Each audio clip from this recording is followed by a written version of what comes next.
semua doa itu direspon Tuhan loh. Cuma tidak semua doa kita, terutama yang wujudnya permohonan, Tuhan setuju. Tuhan mau mengabulkannya, tidak.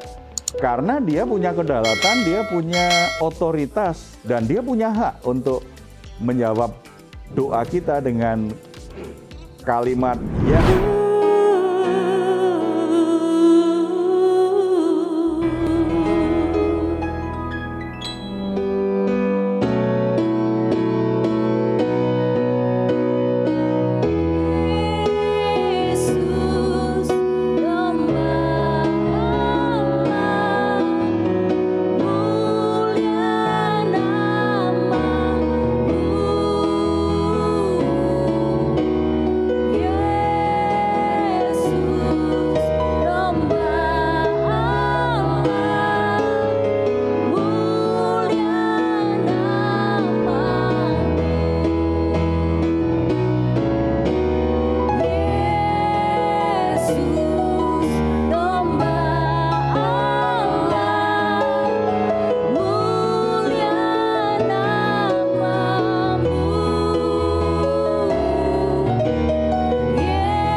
Salam, God lover yang dikasihi oleh Tuhan, apa kabarnya? Semua kira dalam keadaan sehat, bisa berkumpul bersama-sama dengan keluarga saat ini. Bahkan mungkin ada yang sedang bercanda dengan anak-anak.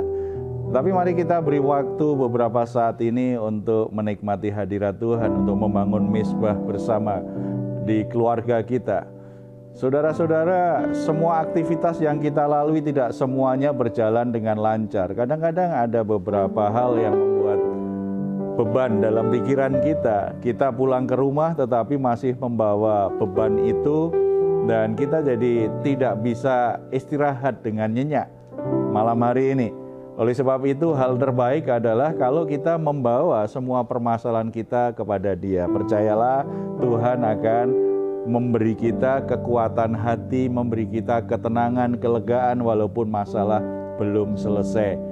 Itu yang dikatakan Tuhan Yesus kepada kita. Marilah kepadaku semua yang letih lesu dan berbeban berat, aku akan memberi kelegaan kepadamu. Bukankah ini sesuatu yang menyenangkan sekali sebagai anak-anak Tuhan? Mari kita datang kepada Dia dalam doa. Bapa, kami bersyukur karena kami boleh membawa semua beban masalah kami. Engkau tidak mengabaikan, Engkau tidak meninggalkan. Engkau peduli, bahkan akan memberi kami kelegaan saat kami menjadi letih lesu karena masalah-masalah, beban kehidupan yang terlalu berat untuk kami tanggung. Tuhan ingin kami semua tetap bisa bersukacita, alami kebebasan. Tuhan mengundang kami untuk menikmati hadirat-Mu. Saat ini Bapa, kami datang kepadamu dengan membawa semua pergumulan-pergumulan hidup kami, hal-hal yang membebani pikiran dan hati kami. Kami sangat percaya Tuhan yang Maha Pemurah itu berbelas kasihan untuk menolong kami, supaya kami menjadi kembali bersukacita. Hati kami menjadi lega karena kami tahu bahwa Engkau akan menolong, Engkau memberi kami ketenangan di hati. Kami juga membawa korban syukur kami kepadamu Bapa. Engkau layak menerima hal yang terbaik lewat pujian kami, lewat penyembahan kami. Engkau layak kami agungkan senantiasa. Dalam nama Tuhan Yesus kami berdoa. Amin. Ada pertanyaan yang akan dibacakan oleh Bu Rina. Silahkan Bu, ya, sebelum kita bahas di sharing firman Tuhan hari ini. Baik Pak, ini ada pertanyaan. Beberapa tahun ini saya berdoa agar saya mendapatkan promosi jabatan di BUMN di mana saya bekerja. Tetapi kenapa ya Pak, sampai saat ini Tuhan tidak mengabulkannya? Ya, kalau ditanya mengapa Tuhan tidak mengabulkannya, saya nggak tahu. Karena kedaulatan Tuhan dan itu misteri Tuhan. Tetapi sebenarnya kalau kita bicara tentang doa ya, semua doa itu direspon Tuhan loh. Cuma tidak semua doa kita, terutama yang wujudnya permohonan, Tuhan setuju.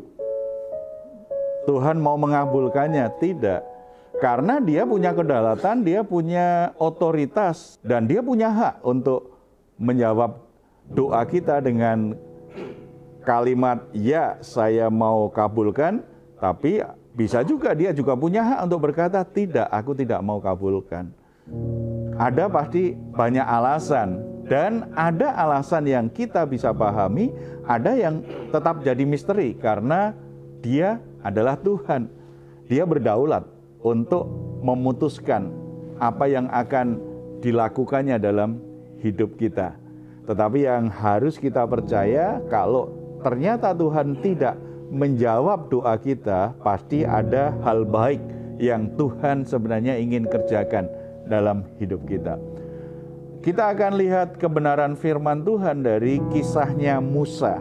Kita tahu Musa itu orang yang sangat disayang oleh Tuhan, dipakai Tuhan luar biasa. Tapi ternyata tidak juga apa yang dimohonkan Musa itu dikabulkan Tuhan. Kita akan buka Ulangan. Ulangan pasal yang ketiga. Kalau kita baca ayat 23 sampai 29 jelas sekali bahwa ternyata permohonan Musa itu tidak dikabulkan Tuhan. Tapi kita perhatikan dulu ayat 23 sampai 25 ya. Kita baca. Juga pada waktu itu aku mohon kasih karunia daripada Tuhan demikian. Ya Tuhan Allah, Engkau telah mulai memperlihatkan kepada hamba-Mu ini kebesaran-Mu dan tangan-Mu yang kuat. Sebab Allah manakah di langit dan di bumi yang dapat melakukan perbuatan perkasa seperti Engkau. Biarlah aku menyeberang dan melihat negeri yang baik di seberang sungai Yordan, tanah pegunungan yang baik itu dan gunung Libanon. Saudara-saudara, permohonan yang wajar dari seorang yang bernama Musa, karena Musa itu dipanggil dan dipilih Tuhan untuk membawa umat Israel keluar dari Mesir masuk tanah Kanaan. Kalau Musa mohon kepada Tuhan, izinkan aku masuk tanah Kanaan itu, kan permintaan yang wajar. Dia berkata, kiranya aku beroleh kasih karuniamu, beroleh anugerahmu. Itu sebuah permohonan yang wajar. Permohonan yang sebenarnya pada tempatnya lah, karena dia memimpin kan sampai selesai. Nanti kita lihat ternyata Tuhan nggak kabulkan tuh. Di sini kita bisa belajar sebenarnya permohonan Musa itu permohonan yang baik. Permohonan yang baik. Kita kadang-kadang mengajukan permohonan kepada Tuhan bukan sesuatu yang sesuai dengan rencana Tuhan tuh.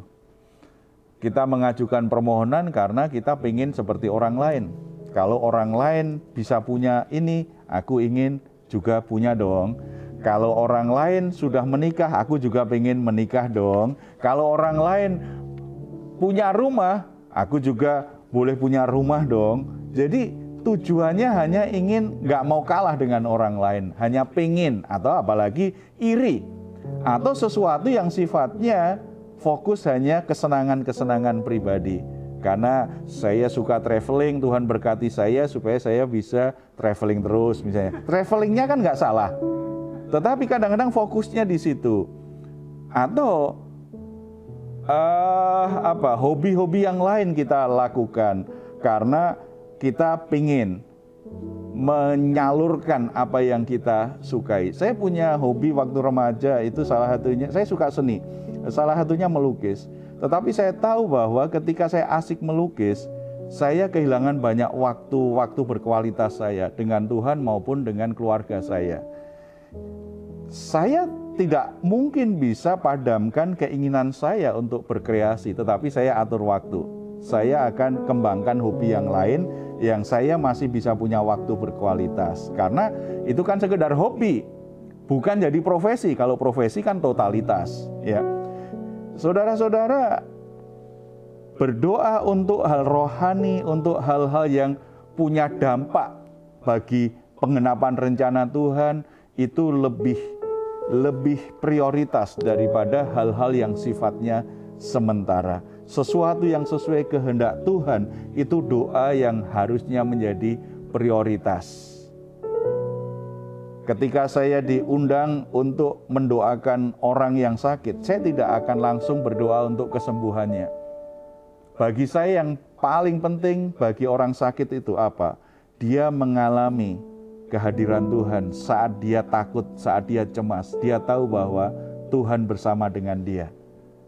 Dan yang kedua, dia bisa mengerti kenapa Tuhan izinkan dia menjadi sakit.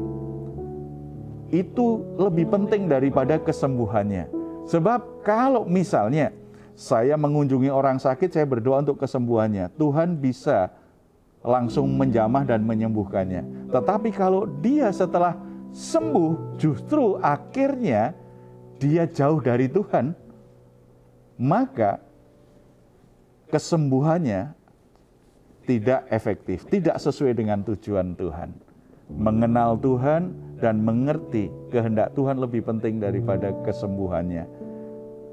Tiga-tiganya pasti lebih membahagiakan. Berjumpa dengan Tuhan, mengerti kehendak Tuhan, dan sembuh. Nah, itu yang disukai semua orang. Tetapi kalau memang harus memilih, ada yang tidak, yang terakhir Tuhan akan tunda atau bahkan Tuhan tidak akan lakukan. Asal engkau mengenal aku, mengerti kehendakku. Ada orang justru sakit membuat banyak orang bertobat. Begitu dia sakit, dia mengalami perjumpaan pribadi dengan Tuhan, dia mengerti kehendak Tuhan. Oh, ternyata selama ini aku gak peduli dengan keselamatan anak cucuku. Setiap anak cucunya menengok dia langsung kasih nasihat, dia langsung beritakan Injil, dia doakan. Justru ketika dia sakit, dia lebih banyak memberi nasihat kebenaran Tuhan dan mendoakan anak cucu dibandingkan ketika dia sehat. Ketika ada waktunya tiba, waktu Tuhan tiba, dia sembuh. Tapi harus lewatin waktu yang cukup panjang. Karena bagi Tuhan, mengalami kehadirannya, mengenal dia, mengerti kehendaknya, itu lebih penting daripada kesembuhannya dulu. Ya. Kemudian yang kedua, kita perhatikan ayat selanjutnya, 26 dan 27. Tetapi Tuhan murka terhadap aku oleh karena kamu, dan tidaklah mendengarkan permohonanku. Tuhan berfirman kepadaku, cukup, jangan lagi bicarakan perkara itu dengan aku. Coba, Musa itu orang yang begitu dekat. Tuhan memberi anugerah yang begitu besar. Musa bisa bicara dengan Tuhan, muka dengan muka tuh. Ngobrol seperti seorang sahabat. Musa berkata, boleh dong Tuhan, saya masuk ya ke tanah Kanaan. Kamu gak usah bicarakan lagi, cukuplah. Tuhan langsung menolaknya. Padahal Musa sudah berikan hidupnya untuk Tuhan. Sebagian orang bisa marah dengan Tuhan dengan hal ini. Tetapi Musa, orang yang lembut hati, mengerti. Penolakan Tuhan itu bukan karena Tuhan membenci dia. Bukan karena Tuhan pilih kasih. Tuhan lebih sayang orang lain daripada dia. Tidak, bukan berarti Tuhan mengabaikan. Tidak. Musa meresponinya dengan cara yang baik. Saudara-saudara, Musa yang begitu dekat dengan Tuhan saja, permohonan doanya yang jelas-jelas sangat baik ditolak Tuhan. Jangan pernah berpikir bahwa kita lebih baik dari Musa di hadapan Tuhan. Kalau kita berdoa, Tuhan menolaknya, nggak pantas kita ngambek sama Tuhan. Ada banyak orang kalau nggak dijawab doanya kan ngambek. Ngambek dengan Tuhan, tidak mau lagi berdoa, tidak mau lagi ke gereja, tidak mau lagi melayani karena lagi ngambek sama Tuhan. Gitu, karena permohonan doanya dia pikir ditolak Tuhan nih. Padahal belum tentu Tuhan menolak sepenuhnya ya. Tetapi kadang-kadang menafsirkan sendiri, Tuhan nggak sayang sama aku. Jadi marah dengan Tuhan. Ya. Saya dihubungin seorang ibu muda, Pak Heru bisa ada waktu untuk mengunjungi mama saya saat ini lagi kritis. Kenapa Bu? Iya, sudah sakit kanker sekian lama, kelihatannya secara medis ini nggak berapa lama lagi akan meninggal. Tetapi dia penuh dengan kemarahan, Pak. Kemarahannya karena apa? Dari muda dia melayani Tuhan, dia rajin melayani Tuhan. Dia pendoa yang sangat tulus, yang sangat bergairah untuk keselamatan jiwa-jiwa. Tetapi ternyata dia sakit, kena sakit kanker. Dia masih yakin betul Tuhan bisa lakukan mujizat. Sebagaimana dia pernah lihat betul ketika dia mendoakan orang-orang yang sakit, banyak yang sembuh. Ibu ini seorang pendoa syafaat yang sangat berdedikasi. Tetapi kenapa Tuhan sepertinya nggak peduli? Saya sakit, diobati, tambah nggak sembuh, tambah parah, tambah parah, tambah marah. Dia menjadi marah dengan Tuhan. Tuhan nggak adil terhadap saya. Saudara, ada banyak orang akhirnya gejolak hatinya karena berpikir bahwa Tuhan itu harus mengikuti apapun maunya. Terutama ketika lagi susah hati. Harus ikut dong. Kita lupa bahwa yang jadi Tuhan siapa? Kita atau dia? Kan dia, bukan kita.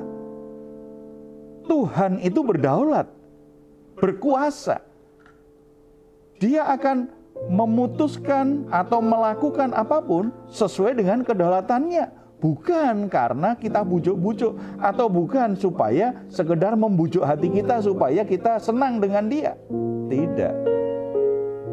Musa, orang yang begitu dekat dan mengasihi Tuhan, permohonannya jadi ditolak. Bahkan Tuhan berkata, nggak usah ngomong lagi lah soal itu. Berarti Tuhan udah tutup aja, kamu nggak usah bicarakan ini lagi.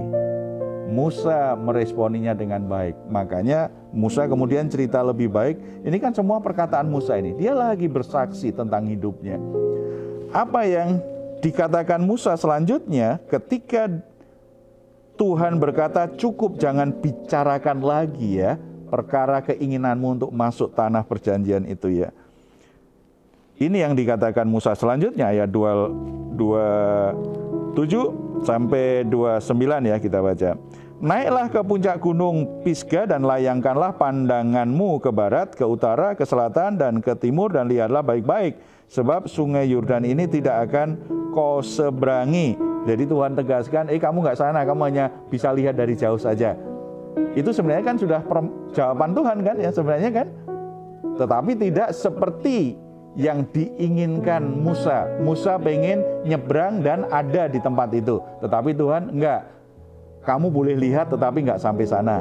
Itu sebenarnya Tuhan sudah merespon permohonan Musa. Ayat 28, ternyata Tuhan memberi tugas lain kepada Musa. Dan berilah perintah kepada Yosua, kuatkan dan teguhkanlah hatinya, sebab dialah yang akan menyeberang di depan bangsa ini. Dan dialah yang akan memimpin mereka sampai mereka memiliki negeri yang akan kau lihat itu. Demikianlah kita tinggal di lembah di tentangan Bet Peor. Kenapa Musa tidak diizinkan Tuhan? Selain karena kesalahannya, dia pernah melakukan sesuatu hanya berdasarkan emosinya. Dalam kekesalannya, dia pukul batu untuk keluarkan air. Padahal Tuhan hanya ingin dia berkata saja, cukup dengan ucapan keluar air itu. Tetapi karena dia jengkel dengan umat Israel, dia pukul batu itu. Ada sebuah kesalahan sebagai pemimpin, dia melakukan bukan tepat seperti yang Tuhan perintahkan. Tetapi ternyata juga ada maksud lain. Musa, kamu tugasmu sekarang menyiapkan Yosua untuk membawa umat Israel menyeberang sungai Yordan masuk tanah perjanjian. Siapkan dia. Dia sudah diuji lewat waktu, lewat banyak peperangan, lewat banyak peristiwa. Yosua orang yang setia. Yosua orang yang bisa dipercaya. Dia yang akan menggantikan engkau. Dari sini kita bisa tahu, ada kalanya permintaan doa kita tidak dikabulkan Tuhan. Karena Tuhan ingin kita memberi perhatian ke yang lain. Di mana selama ini kita tidak beri perhatian dengan baik. Karena kita di PHK, akhirnya kita harus lebih banyak di rumah. Kita baru sadar, kita sudah banyak waktu yang kita buang di luar rumah. Kita tidak terlalu dekat dengan anak kita yang masih kecil. Kita tidak bisa lihat dan mendampingi dia masa-masa pertumbuhannya. Tetapi karena di PHK, walaupun akhirnya bergumul dengan pekerjaan sambil menunggu pekerjaan yang baru, akhirnya kita bisa mendampingi anak kecil kita bertumbuh. Kita bisa dekat, punya waktu berkualitas dengan pasangan hidup kita. Ada hal-hal tertentu Tuhan ingin kita kerjakan lewat setiap penolakan yang kita alami, lewat hal-hal yang Tuhan tidak kabulkan dalam hidup kita. Musa dapat tugas, kamu kaderisasi, siapkan Yosua untuk menggantikanmu. Untuk kita, Tuhan mungkin punya tugas yang lain, tetapi yang jelas pasti ada sesuatu Tuhan ingin kita kerjakan. Oleh sebab itu, saudara-saudara, kalau saat ini saudara punya pergumulan, punya permintaan kepada Tuhan, jangan terlalu ngotot banget memaksakan diri, kemudian merespon dengan cara yang buruk terhadap waktu yang kita anggap Tuhan tidak peduli.